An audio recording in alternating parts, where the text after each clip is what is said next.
Spirit, lead me where my trust is without borders. Let me walk upon the waters wherever you would call me. Take me deeper than my feet could ever wander, and my faith will be made stronger in the presence of my Savior. Spirit, lead me where my trust is without borders. Let me walk upon the waters wherever you would call me. Take me deeper than my feet could ever wander, and my faith will be made stronger in the presence of my. Shalom guys, selamat datang di ibadah online PPK SMK Negeri 2 Palu. Sebelum kita memulai ibadah kita, mari kita simak peraturan-peraturan sebagai berikut.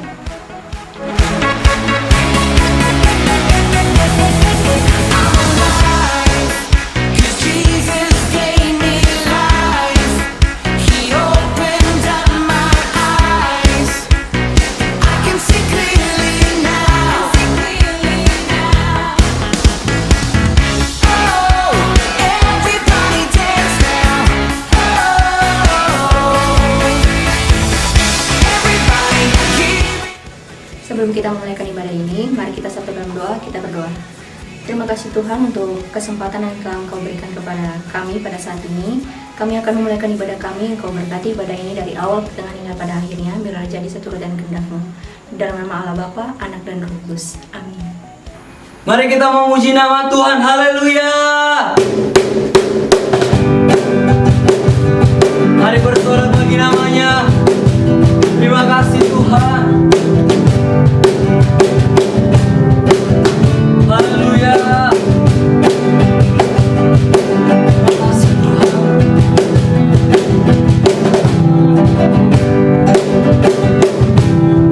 Sama-sama katakan, Tuhanlah kekuatan masukku. Dia gunung batu dan keselamatanku. Hanya padamu hatiku percaya. Kau menara dan kota perlindungan. Umat selalu bersyukur sebab cintamu padaku takkan pernah berubah. Hatiku percaya walau bumi bergoncang, gunung-gunung beranjak, namun kasih setiamu tak pergi dahulu. Terima kasih Bapak. Haleluya. Tahu dari awal katakan, Tuhanlah kekuatan dan masukku. Dia gunung batu dan keselamatanku. Hanya padamu hatiku percaya. Kaulah menara dan kota perlindungan. Umat selalu bersyukur sebab cintamu padaku takkan pernah berubah. Hatiku percaya walau bumi bergoncang, gunung-gunung beranjak, namun kasih setiamu tak pergi dahulu. Umat selalu bersyukur sebab cintamu padaku takkan pernah berubah. Hatiku percaya walau bumi bergoncang, gunung-gunung beranjak, namun kasih setiamu tak pergi dahulu. Haleluya. Padaku takkan pernah berubah. Hatiku percaya walau bumi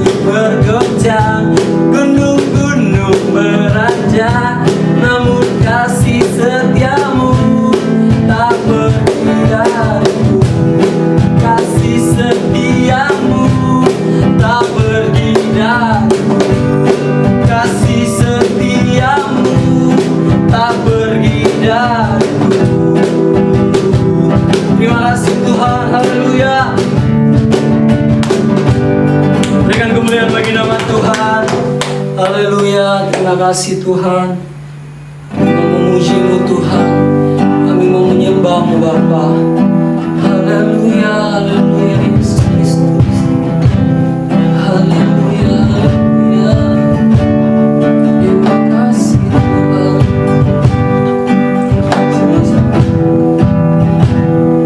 Haleluya.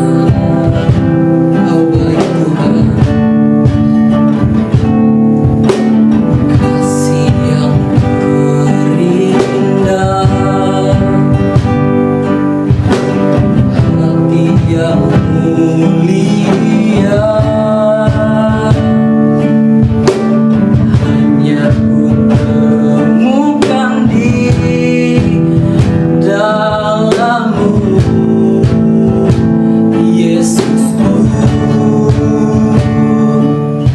Pujian dari hatiku selalu di setiap waktuku, tiada pernah berubah kasih-Mu. Kita ulang dari awal. Kasih yang terindah, hati yang mulia, hanya temukan di dalam-Mu, Yesusku. Pujian, pujian dari hatiku selalu di setiap waktuku, tiada pernah berubah kasih-Mu. Karya terbesar, karya terbesar dalam hidupku, pengorbanan-Mu yang selamatkanku. Kaulah harta yang ternilai yang ku miliki dan ku hargai. Yesus, Engkau buka bumi, karya terbesar dalam hidupku, pengorbanan-Mu yang selamatkanku. Engkaulah harta yang tak ternilai yang ku miliki dan ku hargai. Yesus, Engkau buka bumi, Yesus, Engkau buka bumi, Yesus, Engkau buka bumi.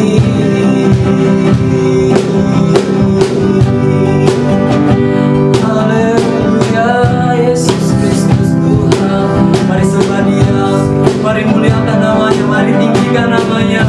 Terima kasih, hanya nama-Mu Tuhan kami sembah. Haleluya, haleluya. Kami tinggikan nama-Mu Tuhan, kami rasakan hadirat-Mu Tuhan. Kami rindu Tuhan jamaah-Mu bertata dalam hidup kami. Mari sembah Dia, jangan hanya diam. Teman-teman, mari sembah Dia, mari tinggikan namanya. Sebab Dia baik, sebab Dia yang layak disembah, sebab Dia yang layak diagungkan. Haleluya, haleluya. Terima kasih Tuhan, terima kasih Tuhan. Haleluya, haleluya, haleluya.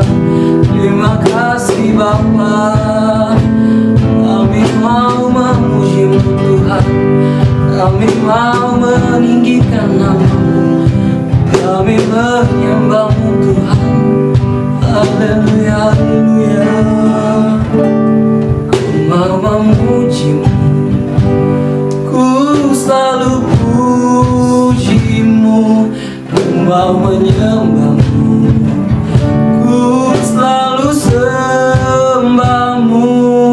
Kau yang layak terima semua pujian, kemuliaan hanya bagi Tuhan. Ku memuji-Mu, mau memuji-Mu, ku selalu puji-Mu.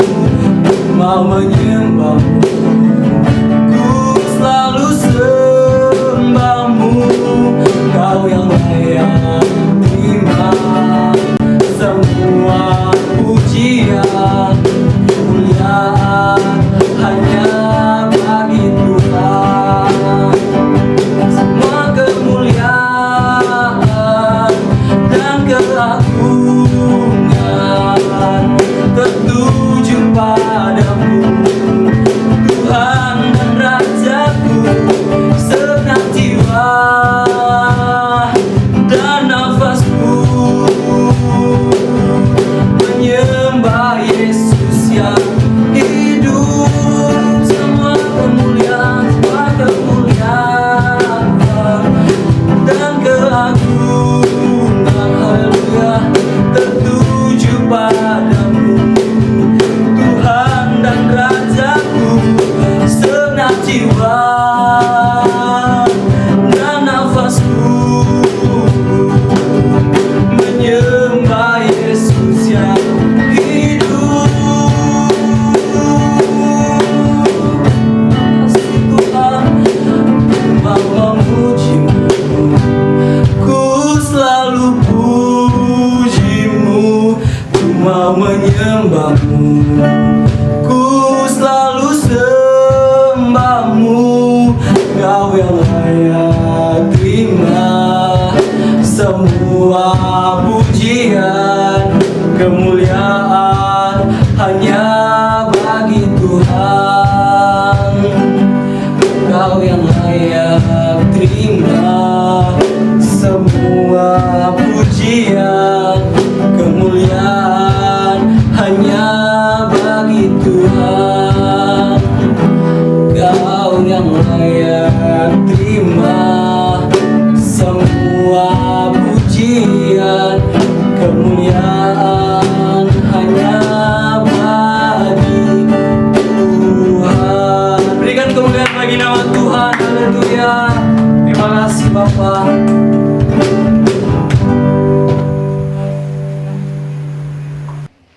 Oke saudara-saudara, sebelum kita mendengarkan firman Tuhan, mari kita satu dalam doa.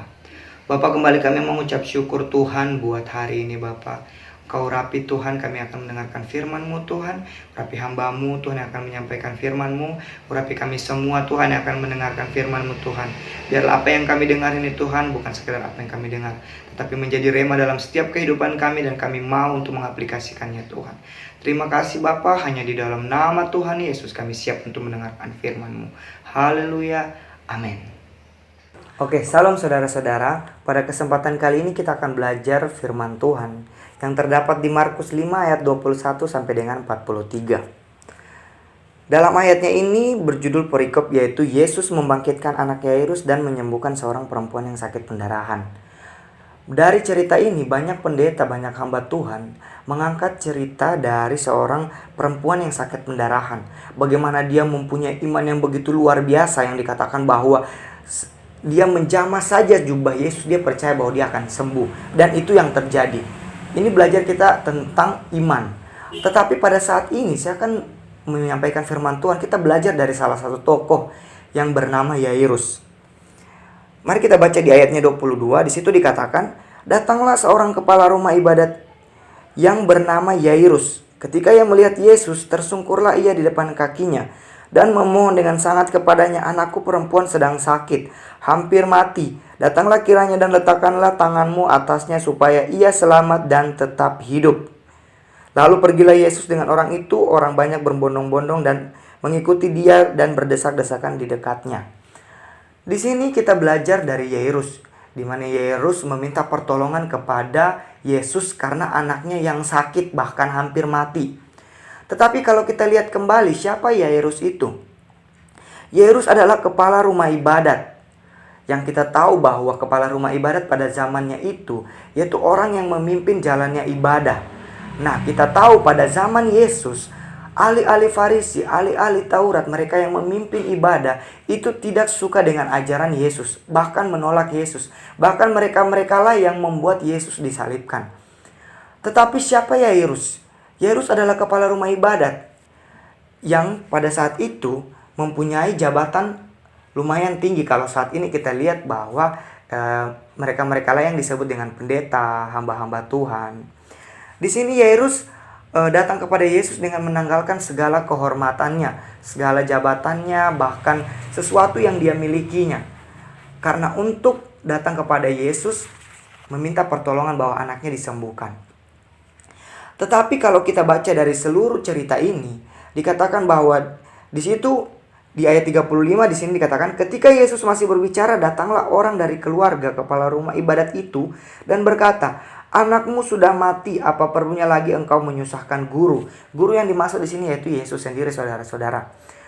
Kalau kita lihat bahwa Yairus sudah dikatakan bahwa anaknya sudah mati. Tetapi di sini kita akan belajar sesuatu dari Yairus itu sendiri. Kita belajar iman yang begitu luar biasa dari Yairus. Apa yang kita belajar dari Yairus?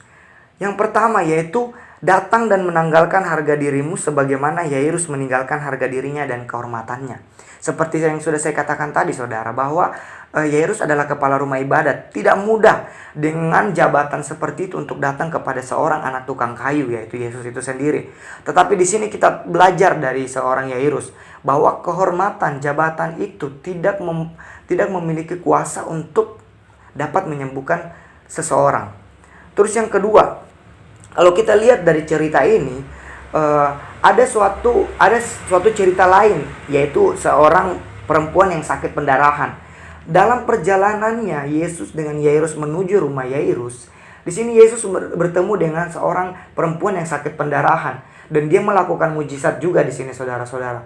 Tetapi kalau kita selidiki lagi bahwa waktu yang diambil Yesus dalam perjalanan ini tidak sedikit, saudara. Itu banyak yang membuat tertunda-tundanya waktu sehingga lama mereka sampai ke rumah Yairus. Tetapi kalau kita sebagai Yairus, kita sudah akan berkata seperti ini, "Ayolah Yesus, anak saya sudah di rumah menunggu kedatanganmu begini-begini." Tetapi di sini kita belajar kedua dari apa yang dilakukan Yairus, yaitu ikuti alurnya Tuhan. Kebanyakan dari kita itu tidak mau mengikuti alurnya Tuhan. Kita mau seperti ini. Kita datang kepada Tuhan membawa pergumulan kita seperti ini. Tetapi kita mau cepat-cepat. Kita tidak mengikuti alurnya Tuhan. Di sini kita belajar dari Yairus. Kita harus mengikuti alurnya Tuhan, saudara-saudara. Jangan suka ngatur, tetapi ikuti alurnya Tuhan. Apakah kita mau menentukan jalan kita sendiri atau kita mau menentukan jalan bersama dengan Yesus? Di sini Yairus kita belajar dari Yairus menentukan jalannya bersama dengan Yesus. Terus yang ketiga, saudara, yaitu tetap bertahan. Stay strong.